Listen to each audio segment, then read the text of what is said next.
السلام علیکم ورحمۃ اللہ وبرکاتہ۔ نحمده ونصلی علی رسولہ الکریم، اما بعد فاعوذ باللہ من الشیطان الرجیم، بسم اللہ الرحمن الرحیم۔ یا ایہا الذین آمنوا کتب علیکم الصیام کما کتب علی الذین من قبلکم لعلکم تتقون۔ صدق اللہ العظیم۔ اللہم صل علی سیدنا مولانا محمد فی اول کلامنا، اللہم صل علی سیدنا مولانا محمد فی اوسط کلامنا، اللہم صل علی سیدنا مولانا محمد فی آخر کلامنا۔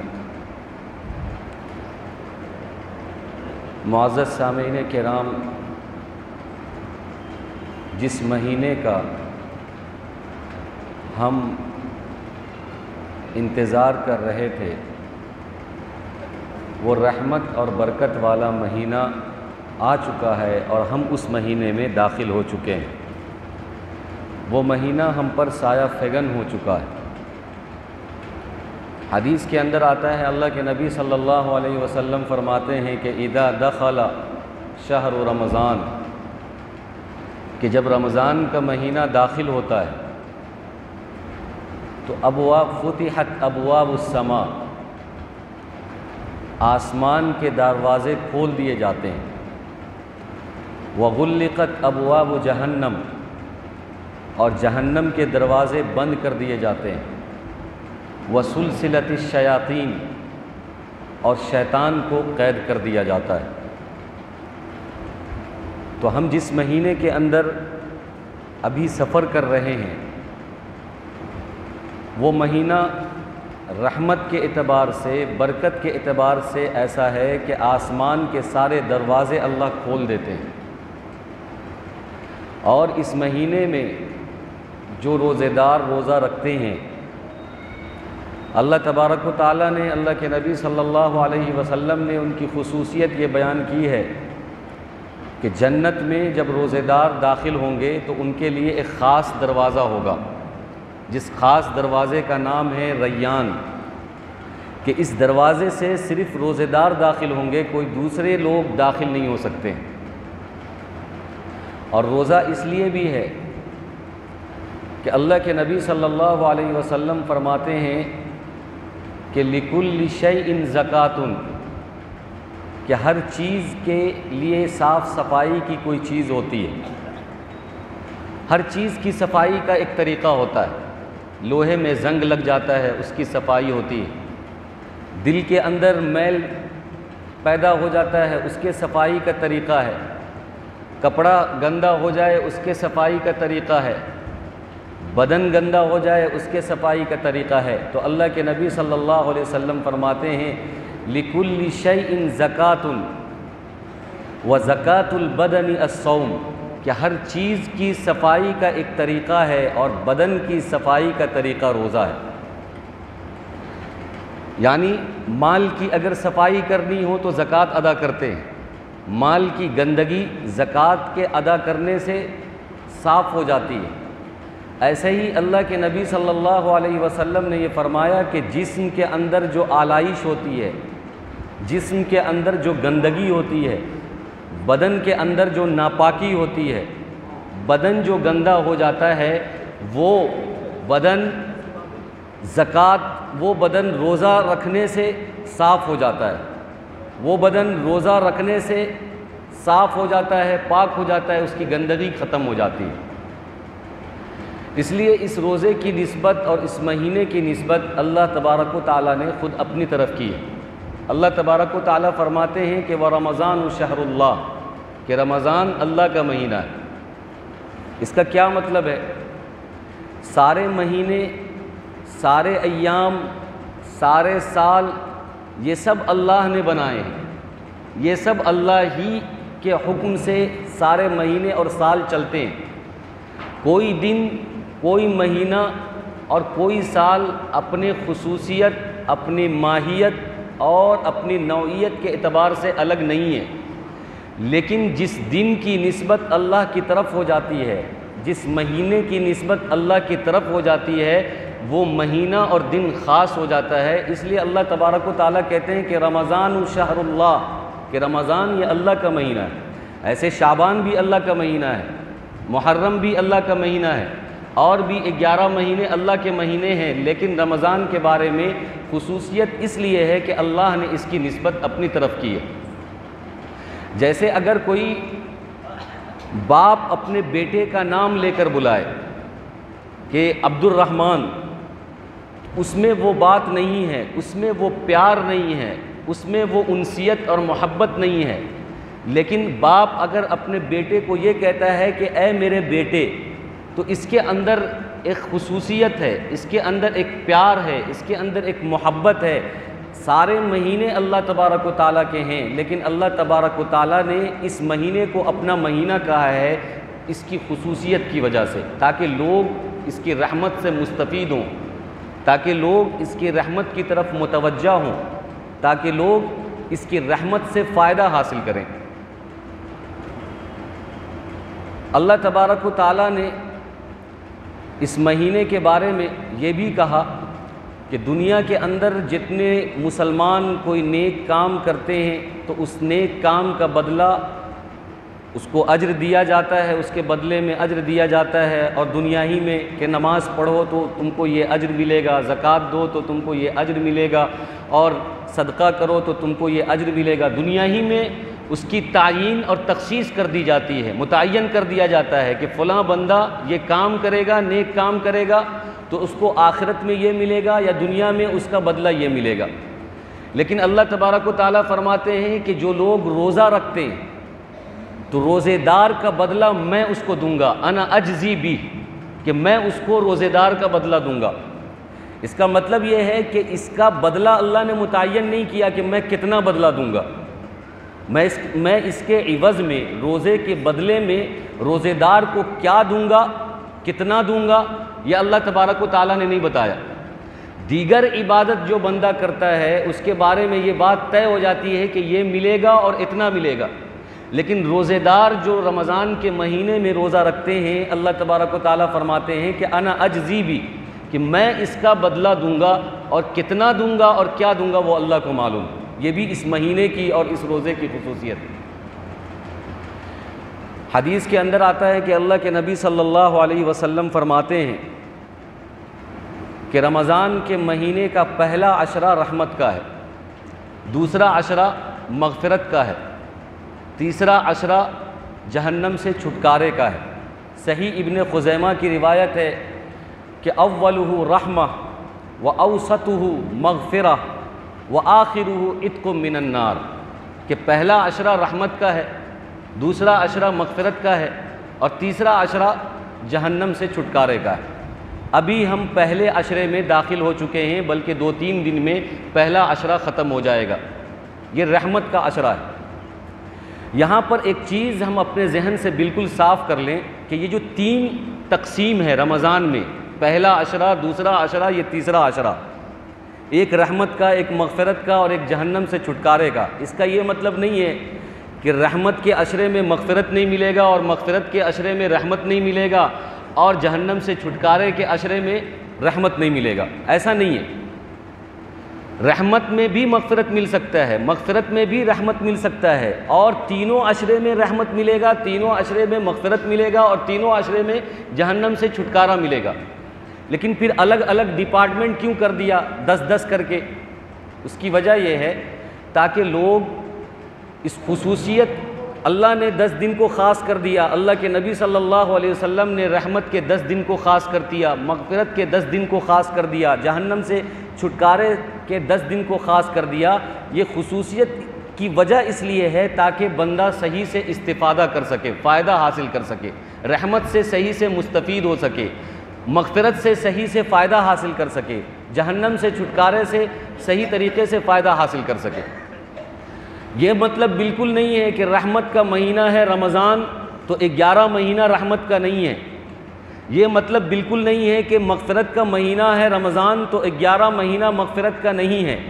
یہ مطلب بالکل نہیں ہے کہ جہنم سے چھٹکارے کا مہینہ ہے رمضان، تو 11 مہینہ جہنم سے چھٹکارے کا نہیں ہے، یہ بالکل مطلب نہیں ہے۔ اللہ کی رحمت 11 مہینے میں ہے، اللہ کی مغفرت 11 مہینے میں ہے، جہنم سے چھٹکارا 11 اور 12 مہینے میں ہے، لیکن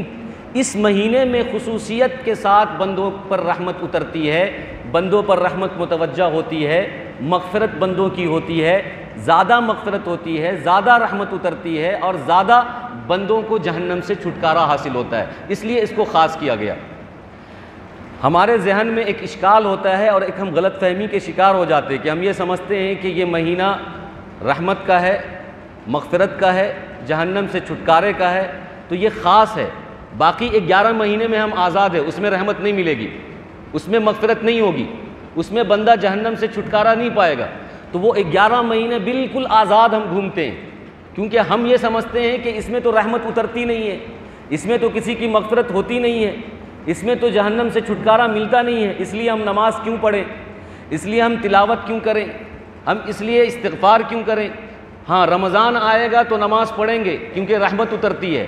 رمضان آئے گا تو تلاوت کریں گے کیونکہ مغفرت اترتی ہے، رمضان آئے گا تو توبہ استغفار کریں گے، کیوں؟ اس لیے کہ اس میں بندے کو جہنم سے چھٹکارا ملتا ہے اور 11 مہینے میں ہم آزاد ہوتے ہیں۔ تو یہ غلط فہمی ہم دور کریں کہ ہر مہینہ اور ہر مہینے کے ہر دن اور ہر دن کے ہر گھنٹے اور ہر گھنٹے کے ہر منٹ میں اللہ تبارک و تعالیٰ کی رحمت اترتی ہے، مغفرت ہوتی ہے اور جہنم سے چھٹکارا حاصل ہوتا ہے، لیکن کوئی دن اور کوئی مہینہ زیادہ خاص ہوتا ہے جس میں زیادہ رحمت اور مغفرت ہوتی ہے۔ ایسے ہی دوسری غلط فہمی یہ ہے کہ ہم یہ سمجھتے ہیں کہ پہلا عشرہ رحمت کا ہے تو اس میں صرف رحمت والے کام کرنے چاہیے، اس میں دعائے مغفرت نہیں کرنا چاہیے، اس میں صرف رحمت مانگنا چاہیے۔ ٹھیک ہے، پہلا عشرہ رحمت کا ہے، اس میں اللہ سے زیادہ یہ مانگے کہ اے اللہ ہم پر رحم فرما۔ اس کا یہ مطلب بالکل نہیں ہے کہ بندہ یہ دعا نہیں کرے کہ اے اللہ ہماری مغفرت فرما، یہ بھی دعا مانگ سکتا ہے۔ اور جب مغفرت کے عشرے میں پہنچے تو بندہ یہ کہے کہ اے اللہ ہماری مغفرت فرما، زیادہ سے زیادہ یہ کہے کہ اے اللہ ہماری مغفرت فرما، لیکن اس کا مطلب یہ بالکل نہیں ہے کہ بندہ اس میں یہ نہیں کہہ سکتا کہ اے اللہ ہم پر رحم فرما اور ہم پر رحمت فرما، یہ مطلب بالکل نہیں ہے۔ 10 دن خاص ہے، رحمت زیادہ اترتی ہے لیکن مغفرت بھی مانگ سکتے ہیں، 10 دن خاص ہے، مغفرت زیادہ اترتی ہے لیکن اس میں رحمت بھی مانگ سکتے ہیں۔ خصوصیت اس وجہ سے ہوتی ہے تاکہ بندہ اس سے استفادہ حاصل کر سکے، اس سے زیادہ فائدہ حاصل کر سکے۔ تو آج ہم یہ سمجھتے ہیں کہ اللہ تبارک و تعالیٰ نے جو رمضان کے مہینے کے پہلے عشرے کو رحمت والا عشرہ بنایا ہے، اس رحمت والے عشرے سے ہم فائدہ کیسے حاصل کریں، ہم رحمت کا حصول کیسے حاصل کریں؟ کیونکہ ہوتا یوں ہے کہ ہماری تاریخ ہے، شروع سے ہم یہ بات جانتے ہیں کہ اللہ رحمت والے ہیں، اللہ اگر رحم والے نہ ہوتے، رحمت والے نہ ہوتے تو ہمیں پیدا نہ کرتے، اللہ نے ہمیں پیدا کیا، یہ اللہ کے رحم اور رحمت والے ہونے کی دلیل ہے۔ پھر اللہ تبارک و تعالیٰ نے ہماری اصلاح کے لیے انبیاء علیہم الصلاۃ کو بھیجا، یہ بھی اللہ کے رحمت بھیجنے کی اور اللہ کے رحمت کو اتارنے کی دلیل ہے۔ پھر اللہ تبارک و تعالیٰ نے ہماری اصلاح کے لیے، ہماری سدھرنے کے لیے آسمانی کتاب کو اتارا، یہ بھی اللہ کے رحیم اور کریم ہونے کی اور رحم و کرم کے اتارنے کی دلیل ہے۔ ایسے ہی اللہ تبارک و تعالیٰ نے قرآن کریم کے اندر جو بسم اللہ الرحمن الرحیم سب سے پہلی سورت ہے اور اللہ تبارک و تعالیٰ کے 99 نام ہیں، اس میں اللہ تبارک و تعالیٰ کے 2 صفاتی نام الرحمن اور الرحیم ہیں۔ اللہ کے 99 نام میں سے 2 صفاتی نام ہیں الرحمن الرحیم۔ قرآن کریم کے اندر اللہ تبارک و تعالیٰ نے یہ بات فرمائی کہ ربنا وسعت کل شیء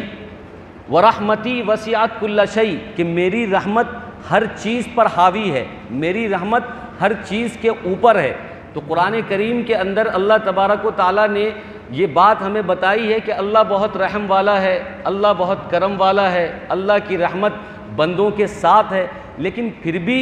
ہماری زندگی کے اندر کوئی فائدہ حاصل نہیں ہو رہا ہے، ہمارے دل کا کٹھور پن ختم نہیں ہو رہا، ہمارے دل کی سختی ختم نہیں ہو رہی، جبکہ دنیا جب سے پیدا ہوئی ہے اس وقت سے لے کر اب تک اللہ تبارک و تعالیٰ نے کسی نہ کسی شکل میں رحمت کو ہماری طرف متوجہ کیا ہے، آفر ہماری طرف بھیجا ہے، رحمت اللہ تبارک و تعالیٰ نے ہماری طرف اتارا ہے، لیکن ہماری زندگی نہیں بدلی ہے، ہمارا دل نہیں سدھرا ہے، ہمارے تعلقات اچھے نہیں ہوئے ہیں۔ میاں بیوی اگر آپس میں محبت کرتے ہیں تو یہ بھی اللہ کے رحمت کی وجہ سے ہے۔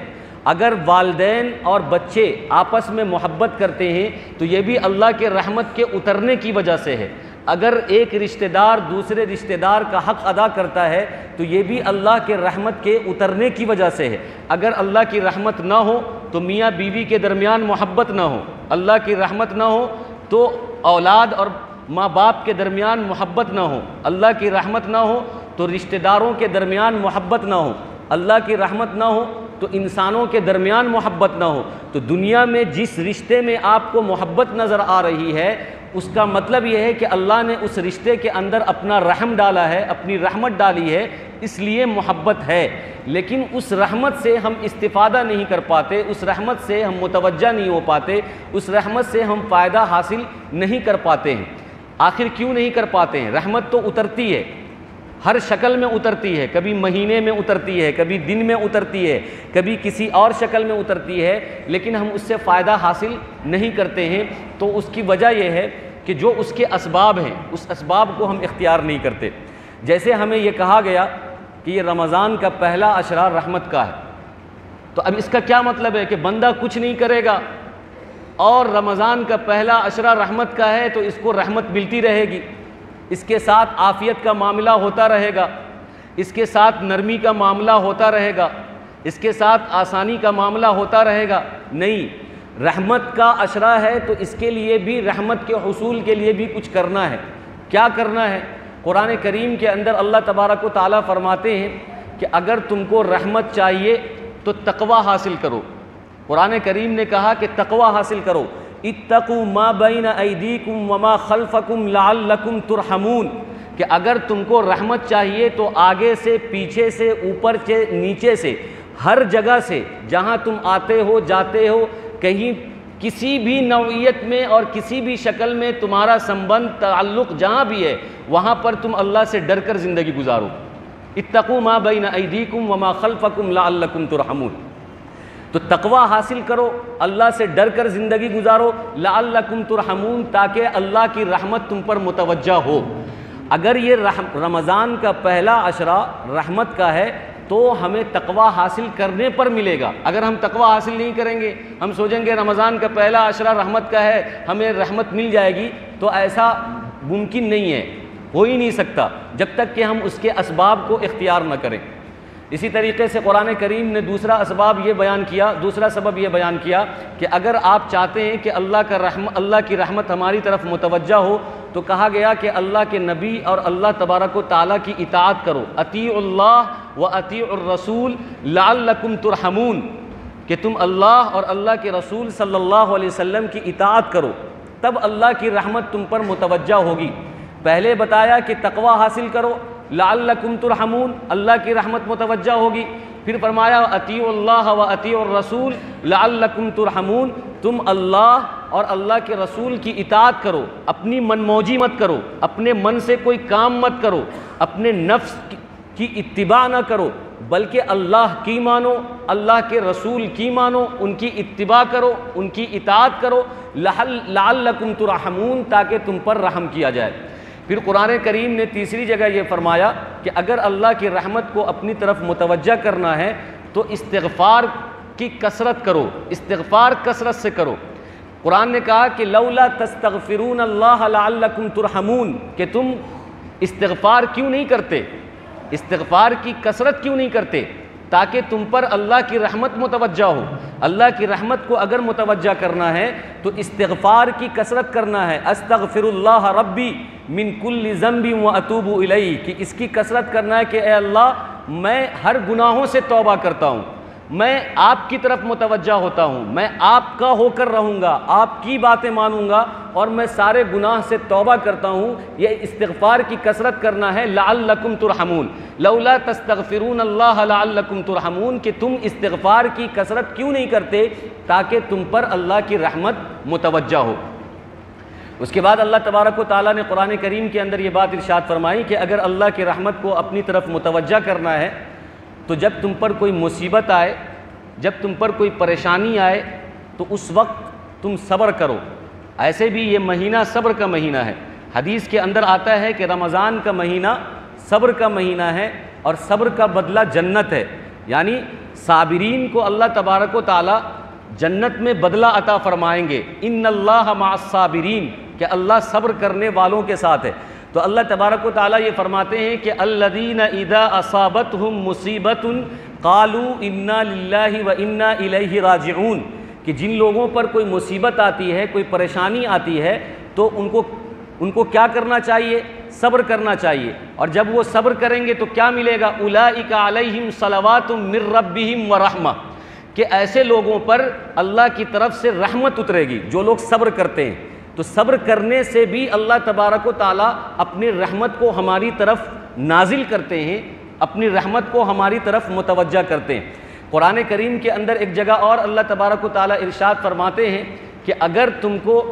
رحمت چاہیے، اللہ کی رحمت سے تم کو افادہ حاصل کرنا ہے، استفادہ حاصل کرنا ہے، فائدہ حاصل کرنا ہے، تو قرآن کی تلاوت کثرت سے کرو۔ قرآن کریم کے اندر اللہ نے فرمایا کہ وَإِذَا قُرِئَ الْقُرْآنُ فَاسْتَمِعُوا لَهُ وَأَنصِتُوا لَعَلَّكُمْ تُرْحَمُونَ، کہ جب تم قرآن پڑھو یا قرآن سنو، اور جب قرآن کی تلاوت کی جائے تو تم غور سے سنو، لَعَلَّكُمْ تُرْحَمُونَ، تاکہ تم پر رحم کیا جائے۔ تو اس آیت سے یہ بات سمجھ میں آتی ہے کہ بندہ قرآن پڑھتا ہے یا قرآن سنتا ہے تو اللہ کی رحمت اس کی طرف متوجہ ہوتی ہے۔ قرآن کریم کی دوسری آیت کے اندر اللہ تبارک و تعالیٰ نے فرمایا کہ وَهَذَا ذِكْرٌ مُبَارَكٌ أَنزَلْنَاهُ فَاتَّبِعُوهُ وَاتَّقُوا لَعَلَّكُمْ تُرْحَمُونَ، کہ یہ کتاب جو ہم نے نازل کی ہے، یہ کتاب بہت مبارک کتاب ہے، بڑی بابرکت کتاب ہے، بڑی سعادت مندی والی کتاب ہے۔ فَاتَّبِعُوهُ، اس کتاب کی اتباع کرو، اس کتاب کو مانو، یعنی قرآن مجید کو مانو، لَعَلَّكُمْ تُرْحَمُونَ، تاکہ تم پر رحم کیا جائے۔ اس کے بعد اللہ تبارک و تعالیٰ فرماتے ہیں کہ اگر اللہ کی رحمت مزید تم کو چاہیے، مزید متوجہ کرنا ہے، تو پھر لوگوں کے ساتھ حسن سلوک کرو، لوگوں کے ساتھ اچھا معاملہ کرو۔ قرآن کریم کے اندر ہے ان رحمت اللہ قریب من المحسنین، کہ اللہ کی رحمت قریب ہے ان لوگوں سے جو لوگ اچھا معاملہ کرنے والے ہیں، جو لوگ حسن سلوک کرنے والے ہیں۔ اللہ تبارک و تعالیٰ فرماتے ہیں ان اللہ لا یضیع اجر المحسنین، کہ نیک معاملہ کرنے والے، اچھا برتاؤ کرنے والے، حسن سلوک کرنے والے کے اجر کو اللہ ضائع نہیں کرتا ہے۔ پھر اللہ تبارک و تعالیٰ فرماتے ہیں کہ اگر مزید رحمت کو متوجہ کرنا ہے تو پھر کیا کرنا ہے؟ مسلمان کے درمیان آپس میں صلح صفائی کرنا ہے، مسلمان کے درمیان آپسی جھگڑے کو، آپسی رنجش کو ختم کرنا ہے۔ قرآن کریم نے کہا کہ انما المؤمنون اخوۃ فاصلحوا بین اخویکم واتقوا اللہ لعلکم ترحمون، کہ انما المؤمنون اخوہ، کہ مسلمان آپس میں بھائی بھائی ہیں، فاصلحوا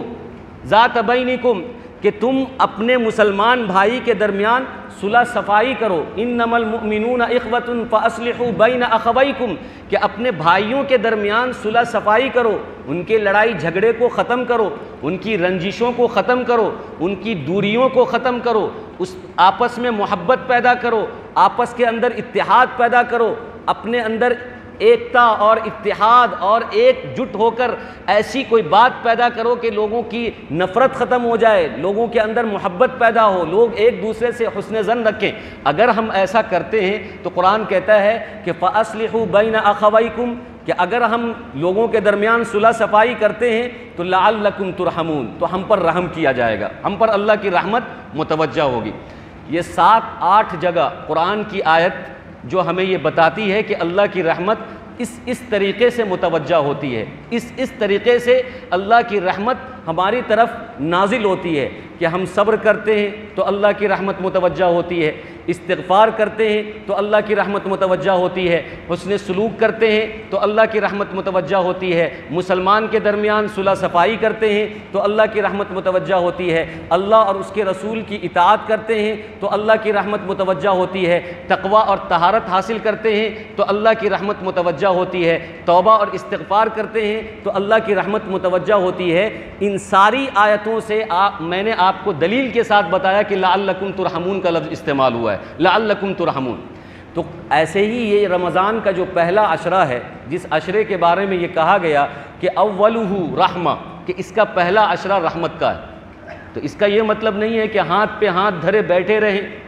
کچھ بھی نہ کریں، اس 10 دن میں ہمیں اللہ کی رحمت متوجہ ہو جائے گی اور اللہ کی رحمت ہمیں حاصل ہو جائے گی۔ اس کے لیے ہمیں پیر ہلانا پڑے گا، زبان ہلانی پڑے گی، محنت کرنی ہوگی، صبر کی جگہ صبر کرنا ہوگا، مجاہدے کی جگہ مجاہدہ کرنا ہوگا،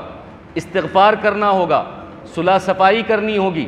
حسن سلوک کرنا ہوگا، اللہ اور اس کے رسول کی اطاعت کرنی ہوگی اور تقوی اختیار کرنا ہوگا، جو کہ اس روزے کا مقصد ہے، تقوی حاصل کرنا۔ کہ آدمی روزہ کیوں رکھتا ہے؟ روزہ اس لیے رکھتا ہے کہ اس کے اندر جو خواہشات ہیں، اس کے اندر جو جانور والے صفات ہیں، اس کے اندر جو حیوانی صفات غالب آ چکے ہیں، یعنی یہ انسان جب جانور سے بدتر ہو جاتا ہے کہ ایک انسان کو جانور سے اتنا ڈر نہیں لگتا جتنا انسان سے ڈر لگتا ہے۔ شیر اور چیتے سے، شیر چیر پھاڑ کر کھانے والے جانور ہیں شیر اور چیتے، دہاڑنے والے جانور ہیں، پھاڑنے والے جانور ہیں، موذی قسم کے جانور ہیں، لیکن انسان کو اس سے اتنا ڈر نہیں لگتا۔ اگر وہ پنجڑے میں بند ہو یا زو میں کسی پنجڑے میں بند ہو تو انسان اس کو زیارت کرتا ہے، ڈر نہیں لگتا۔ لیکن آج کل کا جو انسان ہوتا ہے وہ شیر اور چیتے سے اور چیڑ پھاڑ کرنے والے جانور سے بھی زیادہ موذی ہے اور زہریلا ہے، کہ کب انسان کو ڈس لے، کب انسان کو کاٹ لے، اور کب انسان کو مار دے، اور کب انسان کو چیر دے، پھاڑ دے اور اس کو نقصان پہنچا دے۔ تو جانور سے اتنا نقصان نہیں ہے انسانوں کو جتنا خود انسان کو انسان سے نقصان ہے۔ اس لیے عربی میں ایک مقولہ ہے کہ الاقارب فالاقارب، یہ کسی شاعر نے عربی میں ایک مقولہ نقل کیا ہے کہ جو بہت زیادہ قریبی رشتہ دار ہوتے ہیں وہ بہت بڑے بچھو قسم کے ہوتے ہیں۔ الاقارب کے معنی رشتہ دار اور عین سے اقارب کے معنی بچھو، تو وزن بٹھایا ہے شاعر نے عربی کے اندر کہ الاقارب یعنی جو رشتہ دار ہوتے ہیں، الاقارب یعنی وہ بچھو ہوتے ہیں۔ تو الف سے رشتہ دار اور عین سے بچھو، تو یہ دونوں ملایا ہے کہ جو جتنا زیادہ رشتہ دار قریبی رشتہ دار ہوتا ہے اتنا ہی ڈستا ہے۔ جیسے ہم بچھو سے بچتے ہیں ویسے رشتہ دار سے بھی محتاط ہونا چاہیے، ان سے بچنا چاہیے، ان پر نگاہ رکھنی چاہیے کہ کہیں وہ ہم کو ڈس نہ لے، کہیں ہم کو وہ تکلیف نہ پہنچا دے۔ خیر، میں آپ سے یہ کہہ رہا تھا کہ روزے کا مقصد یہ ہے کہ انسان کے اندر جو جانور والے صفات پیدا ہو جاتے ہیں اور جانور سے بدتر انسان ہو جاتا ہے، تو اللہ تبارک و تعالیٰ روزے جیسا عبادت ہمیں دیتا ہے تاکہ انسان کے اندر سے بہیمانہ جانور والا صفات اور وحشیانہ صفات ختم ہو کر ملکوتی صفات اس کے اندر پیدا ہو، فرشتوں والے صفات اس کے اندر پیدا ہو جائیں۔ فرشتوں کے کیا صفات ہیں؟ لا یعصون اللہ ما امرہم وما لا یعصون اللہ ما امرہم، کہ وہ اللہ کی نافرمانی نہیں کرتے، اور اللہ تبارک و تعالیٰ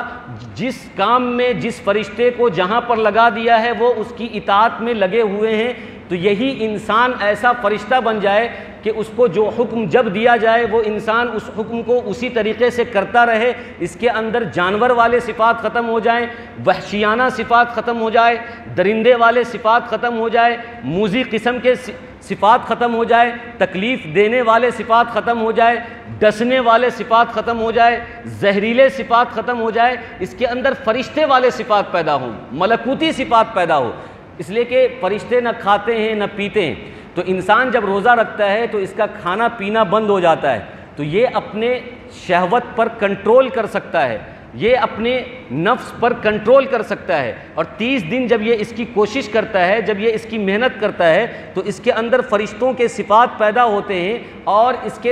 کی شہوت مرتی ہے، اس کا شہوت ہارتا ہے، اس کا شہوت مغلوب ہوتا ہے، اور اس کے ملکوتی صفات غالب آتے ہیں، یعنی فرشتوں والے صفات کہ وہ صرف اللہ کی نافرمانی نہیں کرتے، اللہ تبارک و تعالیٰ کی عبادت اور اطاعت کرتے ہیں۔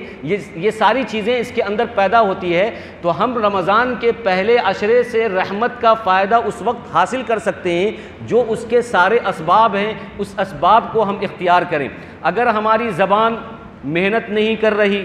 ہمارا آنکھ مجاہدہ نہیں کر رہا، ہمارے کان مجاہدہ نہیں کر رہے، ہماری باڈی مجاہدہ نہیں کر رہی، تو سمجھ لیجئے کہ نہ ہم اس کے رحمت سے استفادہ کر سکتے ہیں، نہ ہم اس کے مغفرت سے استفادہ کر سکتے ہیں، نہ ہماری جہنم سے کوئی چھٹکارا وغیرہ مل سکتا ہے۔ تو اللہ تبارک و تعالیٰ نے جو ہم سے یہ کہا کہ یا ایھا الذین آمنوا کتب علیکم الصیام کما کتب علی الذین من قبلکم لعلکم تتقون، کہ تمہارے اندر تقوی پیدا ہو، روزہ رکھو تمہارے اندر تقوی پیدا ہو۔ تقوی کا یہی مطلب ہے کہ 1 مہینہ ہم اس کو سیکھیں اور 11 مہینہ اس کو اپلائی کریں، 11 مہینہ اس پر نافذ کریں۔ ایسا نہیں ہے کہ صرف رمضان میں جھوٹ نہیں بولنا ہے، رمضان میں غیبت نہیں کرنی ہے، رمضان میں چغل خوری نہیں کرنی ہے، اور رمضان میں خوب تلاوت کرنا ہے، رمضان میں خوب نمازیں پڑھنا ہے، رمضان میں خوب دعا اور استغفار کرنا ہے۔ لیکن 11 مہینہ جیسے عید کا چاند نظر آیا، مسجدیں خالی ہو گئی، مسجدیں ویران ہو گئی، نمازی نظر نہیں آ رہے، نمازی کو ڈھونڈنا پڑ رہا ہے، قرآن پڑھنے والے کو ڈھونڈنا پڑ رہا ہے، ڈیویا لے کر اور بتی لے کر ڈھونڈنا پڑ رہا ہے، کہیں نظر نہیں آ رہا ہے، تو سمجھیے کہ یہ رمضان کسی فائدے کا نہیں ہے، پھر ہم اس کے رحمت سے فائدہ حاصل نہیں کیے۔ رحمت اور مغفرت اور جہنم سے چھٹکارا اس لیے آیا تھا کہ ہم 1 مہینہ محنت کریں اپنی باڈی پر، اپنی عبادت پر، اپنی جان پر، اپنے سسٹم پر اور اپنے نظام پر، تو اس 1 مہینے کی محنت کو ہم اپلائی کریں 11 مہینہ۔ ہمارے اندر جھوٹ 11 مہینہ ختم ہو، ہمارے اندر غیبت 11 مہینہ ختم ہو، ہمارے اندر چغل خوری 11 مہینہ ختم ہو، ہمارے اندر نماز 11 مہینہ آئے، ہمارے اندر تلاوت 11 مہینہ آئے، ہمارے اندر عبادت 11 مہینہ آئے۔ یہ مقصد ہے تقوی کا۔ اگر تقوی صرف 1 مہینے کے لیے ہے تو پھر ایسے تقوی سے کوئی فائدہ نہیں۔ اگر نماز صرف 1 مہینے کے لیے ہے تو پھر ایسے نماز سے کوئی فائدہ نہیں۔ اگر روزہ صرف 1 مہینے کے لیے ہے تو پھر ایسے روزے سے کوئی فائدہ نہیں۔ اگر توبہ اور استغفار صرف 1 مہینے کے لیے ہے تو پھر ایسے توبہ اور استغفار سے کوئی فائدہ نہیں۔ اور اگر تلاوت صرف 1 مہینے کے لیے ہے تو ایسے تلاوت سے کوئی فائدہ نہیں۔ اللہ کے نبی صلی اللہ علیہ وسلم فرماتے ہیں کہ جس آدمی کا روزہ اس کو اس کے جھوٹ سے، اس کے غیبت سے اور اس کے برائی سے، اس کی فحش سے، اس کی بدکاری سے، اس کی معصیت سے، اس کی نافرمانی سے اس کو نہ روکے، تو اس کا مطلب یہ ہے کہ وہ صرف ایک بھوکا ہے، وہ ایک پیاسا ہے، اور اس نے صرف ایک مشقت اٹھایا ہے، ایک پریشانی اٹھایا ہے، کیونکہ بھوک اور پیاس کے سوا اس کو کچھ حاصل نہیں ہوا۔ روزہ رکھنے کا فائدہ حاصل اس وقت ہوگا جبکہ ہماری 11 مہینے والی زندگی رنگین ہو جائے، ہماری 11 مہینے والی زندگی انقلابی ہو جائے، ہماری 11 مہینے والی زندگی اطاعت والی، عبادت والی اور اللہ کے نبی اور رسول کے حکموں پر چلنے والی اور اللہ کی رضامندی کو تلاش کرنے والی بن جائے، تو ہمارے روزے کا فائدہ ہے، ہماری تلاوت کا فائدہ ہے، ہماری تراویح کا فائدہ ہے۔ اللہ تبارک و تعالی ہم سب کو کہنے سننے زیادہ عمل کی توفیق عطا فرمائے۔ آمین۔ وآخر دعوانا الحمدللہ رب العالمین۔